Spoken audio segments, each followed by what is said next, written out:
অবশেষে আমি আমার গন্তব্যে এসে পৌঁছালাম। এইটা হলো রায়েরকাঠি জমিদার বাড়ির যে কালী মন্দিরটা ছিল, সেই কালী মন্দির।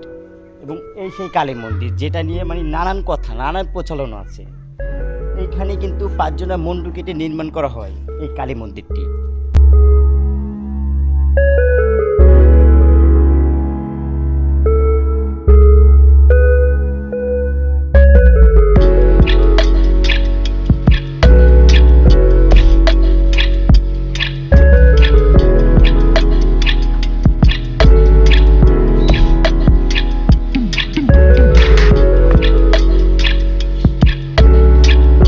1971 সালে যখন যুদ্ধ শুরু হয়, তখনকার কিন্তু এখানে যে যতটা শিব মন্দির আছে সবকটাই কিন্তু শিবলিঙ্গ ছিল। তখনকার যুদ্ধ চলাকালীন কিন্তু সবকটা থেকে লুটপাট হয়ে যায় এবং একটাই শিবলিঙ্গ আছে যেটা ওজন 25 মণ, এবং কি সেটা এত ভারী হওয়ার কারণে কিন্তু সেটা আর নিতে পারে না। এইখানে কিন্তু এইটা এখানে রয়ে গেছে। এইটার ভিতরে শিবলিঙ্গ আছে যেটার ওজন, এই শিবলিঙ্গটার ওজন 25 মণ। দেখানোর চেষ্টা করি। যাই হোক, তার আমার এখানে আমি কোনো লোকজন পাই নাই। এই যে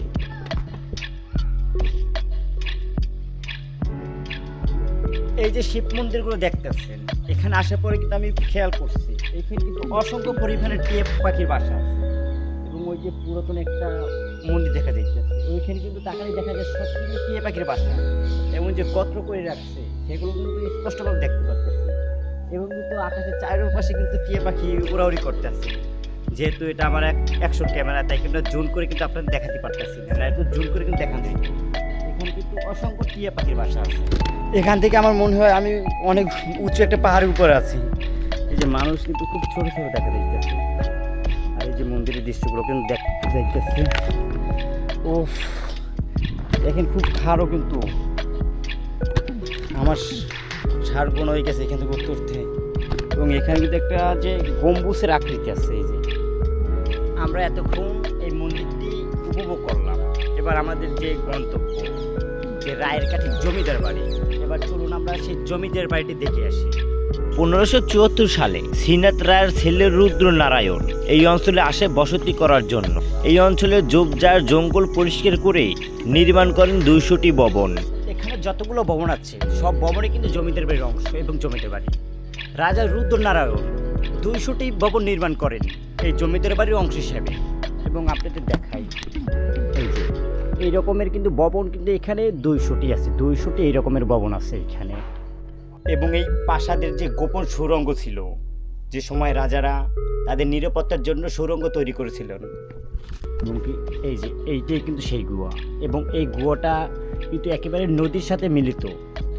এইখান থেকে একেবারে নদীর সাথে মিলিত হয়েছে এই গুহাটা তাদের রক্ষার জন্য। এই প্রাসাদগুলো নির্মাণ করা হয় 1600 খ্রিস্টাব্দের দিকে। তখনকার ভারত উপমহাদেশের রাজা ছিলেন সম্রাট শাহজাহান। এই যে স্থানটা দেখা যাইতেছে, এটাই কিন্তু ছিল প্রাসাদের মূল গেট। এই যে এইটি কিন্তু পেজ রাস্তায় বড় মেইন রোড, এবং এই যে এইখানে কিন্তু প্রহরীরা থাকতো। এবং কি এইটাই কিন্তু প্রাসাদের এই দিকটাই কিন্তু সবগুলো প্রাসাদ, আর এবং এইটাই প্রহরীর এইখানে বসেই পাহারা দিত প্রাসাদ। এবং এইখানে কিন্তু অনেক কিছুই রয়েছে পুরনো, 450 বছরের বেশি পুরনো।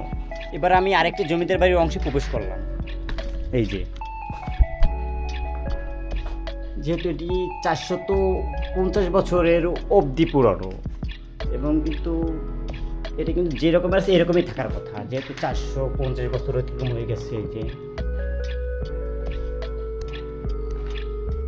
এই যে ওই সাইডে কিন্তু সবগুলোই প্রাসাদ, এবং আমরা যে জানালা দিয়ে এই সাইডে যাই, এই সাইডে কিন্তু সবগুলো কিন্তু প্রাসাদ। এই যে এই সাইডে, কারণ যেহেতু 200 প্রাসাদ, 200-টির বেশি প্রাসাদ রাখা হয়েছে, তাই কিন্তু এখানে আমি সব কিছু আপনাদের ঘুরে দেখতে পারবো না, কারণ 200টাই প্রাসাদ করতে কিন্তু অনেক সময় নিয়ে করতে হবে।